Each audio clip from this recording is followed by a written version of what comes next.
15 years before these events, two small children, after a shipwreck, found themselves on an uninhabited island in the South Pacific. The boy and the girl grew up together, like in paradise, completely alone. As they became adults, they fell in love with each other, and soon a son was born to them. By fate's will, they left the island and went into the open sea. Some time later, a ship passing by noticed a drifting boat, but by that time, the child's parents were already dead. The boy was taken in by Sarah Hargrave, who at that time had a small daughter named Lily. Soon, a cholera epidemic broke out on the ship, and people began to die one after another. The ship's captain realized that no port would accept them with such a disease and made a difficult decision: to put the woman and two children into a small boat and send them adrift, giving them at least a chance to escape the plague. Mr. Corney volunteered to accompany them to help them reach the nearest island. However, the man was more concerned for himself, realizing that they might drift endlessly and that they needed to survive. They floated for a long time. At some point, Mr. Corney refused to give water to the children in an attempt to save supplies and suggested throwing them overboard. Mrs. Hargrave, seizing the right moment, struck him unconscious and then threw him into the sea. After a while, the boat washed ashore on an island. The boy began to say the word home and call for his mother and father. Sarah realized that this was the very place where little Richard had been born. His parents had left this place in search of salvation. The abundance of fruit, fish, and fresh water, as well as perfect living conditions, allowed Sarah to raise the children peacefully on the deserted island. On the island, Sarah found a beautiful blue lagoon and Richard's old house.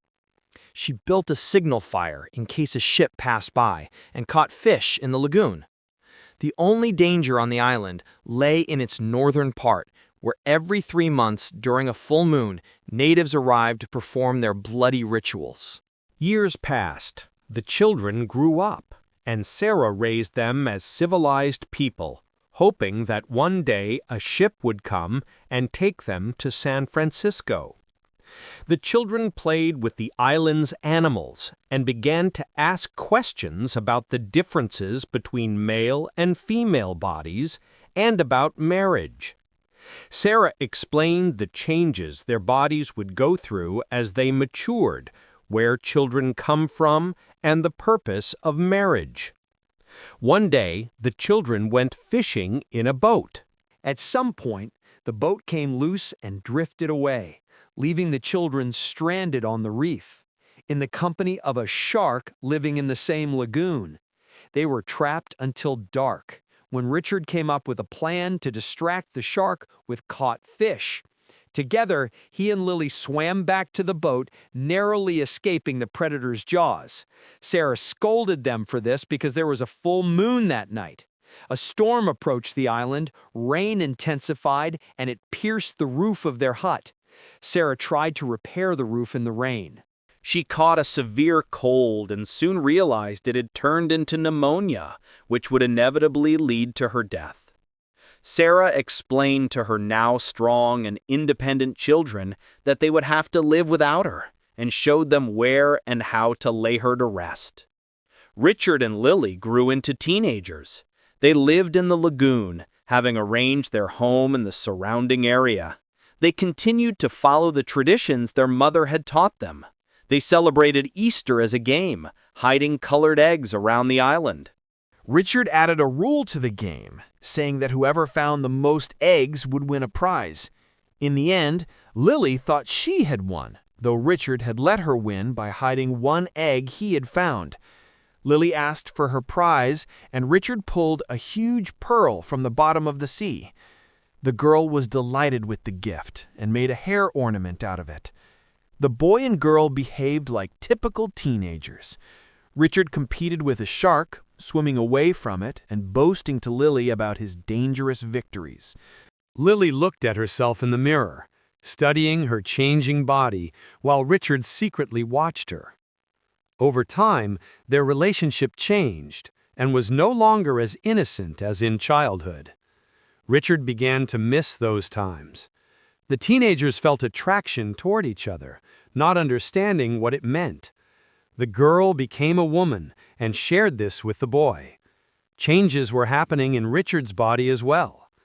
There was nothing funny about watching the girl laugh at the boy, puzzled by what was happening to him. Soon, Richard's youthful impulsiveness took over, and he quarreled with Lily. He decided to go to the northern part of the island, though it was forbidden by the rules set long ago by their mother.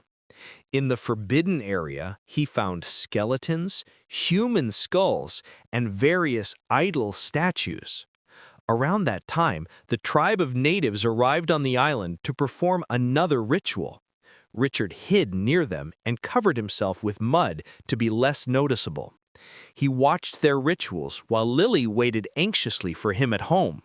In the end, he ran out with a spear toward the last remaining native, but did not throw it. They looked at each other and parted, smiling. Richard returned to the frightened Lily and told her everything he had seen while washing off the mud in the sea. Lily told him how worried she had been and asked him never to fight again. They began to kiss in the light of the setting sun, and Richard said he wanted them to become husband and wife. The lovers held a wedding ceremony, exchanging vows and homemade rings. They rejoiced together as husband and wife, now forever bound. One day, Lily noticed a white sailboat. Richard and Lily rushed to light the signal fire, but fearing it might be the natives, they stopped and watched the approaching boat. Seeing a woman and a man in the boat, they went out to meet them. Captain Jacob Hilliard and his crew were greatly surprised to find civilized people on a deserted island. The captain explained that this was a god-forsaken place that sailors usually avoided because of its dangerous location. However, this time, they could not pass by because they had run out of fresh water and were forced to dock on the island. The men from the ship devoured the half-naked young Lily with their eyes, while the captain introduced his daughter, Sylvia. She immediately developed an affection for Richard. Lily and Richard invited the captain and his crew to dinner, where they told them how they had come to the island and about their way of life. During dinner, one of the sailors, Quinlan, noticed Lily's pearl ornament in her hair. The next day, Lily and Richard were given clothes as gifts. Sylvia shared with Lily some items for personal care and perfumes. The captain's daughter tried in every way to attract Richard's attention. The captain and crew stocked up on food and water. Meanwhile, near the waterfall, Sylvia watched Richard, and Quinlan watched Lily. In the evening, Sylvia suggested having some fun and dancing, but when she saw Richard and Lily dancing, she called it a childish round dance. Starting to teach Richard how to dance, Sylvia offended Lily, who ran away in the middle of the lesson. Before bed, Richard told Lily that he was drawn to Sylvia because she was interesting to him. He couldn't see her without clothes. Lily grew very jealous of her husband. In the morning, she decided to put on makeup like Sylvia to regain Richard's attention, but it only turned into war paint, and Richard told her to wash it off, while he went to teach Sylvia how to fish. Lily ran to the waterfall where Quinlan was secretly watching her. While fishing, the captain's daughter tried to flirt with Richard, but he refused her advances. Richard later told Sylvia that he didn't want to hurt Lily, that he truly loved her, and then hurried away, overwhelmed by emotion. Meanwhile, Quinlan confronted Lily. He grabbed her by the arm and demanded to know where the pearl was. Terrified, Lily tried to pull away, but Quinlan's rage only grew. Richard, who had just returned from fishing, heard the commotion and rushed to help her. A struggle ensued, but the young man's strength was no match for the seasoned sailor's. Richard managed to grab the gun from him, but the sailor realized that the boy didn't know how to use it.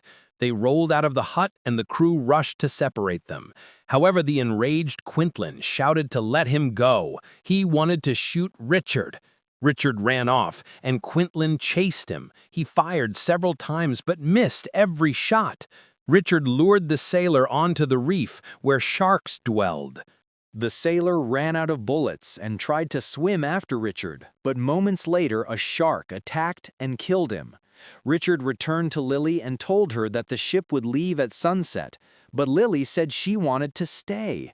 She told Richard that she was carrying a child. He didn't believe her and asked how she knew. Lily replied that women always feel such things. She said she didn't want the baby to be born there, in a world full of deceit, temptation, lies, and guns. She wanted to raise the child here, where there was only peace. She wants to raise her baby somewhere free from deception, temptation, lies, and guns. Richard fully supports his beloved Lily, and together they watch the ship depart, remaining on their island.